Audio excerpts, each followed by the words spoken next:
Best budget phone out this year. CMF Phone 2 Pro. Search now on Flipkart. Osman, over to you. Everything that has transpired, what can we make of it? What has happened? And how do you see how things panned out?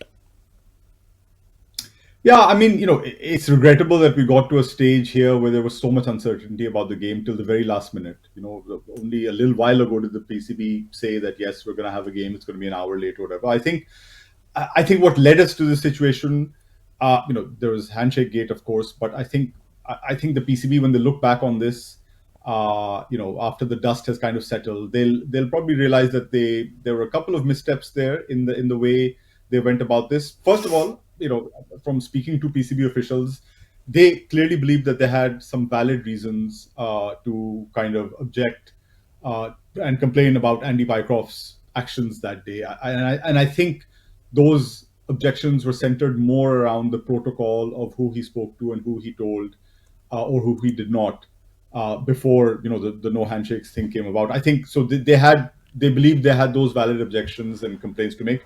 I think the problem began with the fact that the complaint maybe didn't effectively communicate those concerns very clearly, and the protocol errors that they believed were made there.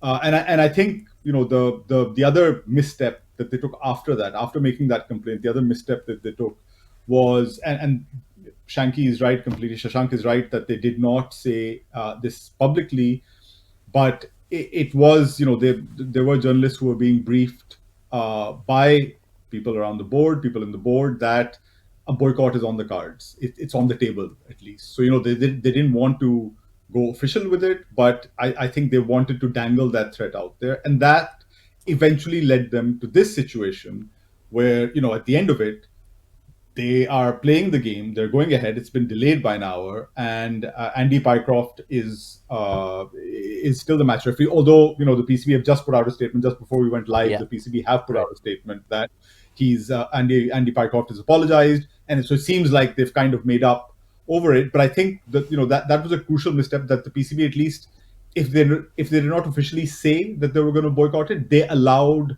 that speculation to kind of just grow and grow and grow. And so people started assuming that, yes, Pakistan's not going to play today. And then when all the uncertainty started today, it really did seem like Pakistan weren't going to play, which would have been a terrible step. It would have had longer term implications if you boycott from a tournament like this, a multilateral tournament like this.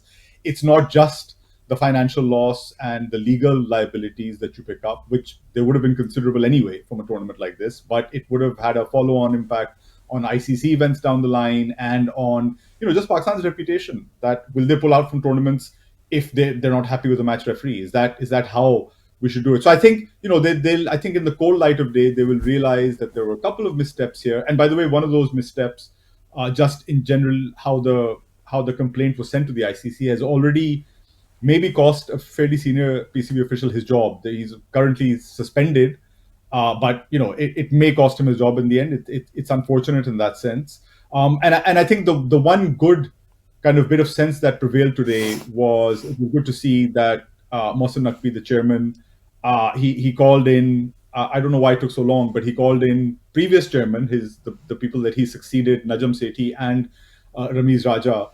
And he discussed the issue with them, and I'm pretty sure, although it's not been confirmed and it may never come out that way, but I'm pretty sure, without I think stretching too much, that I think both Ramiz and Najam Sethi, who have Ramiz has been a cricketer, but they've got good experience of cricket administration.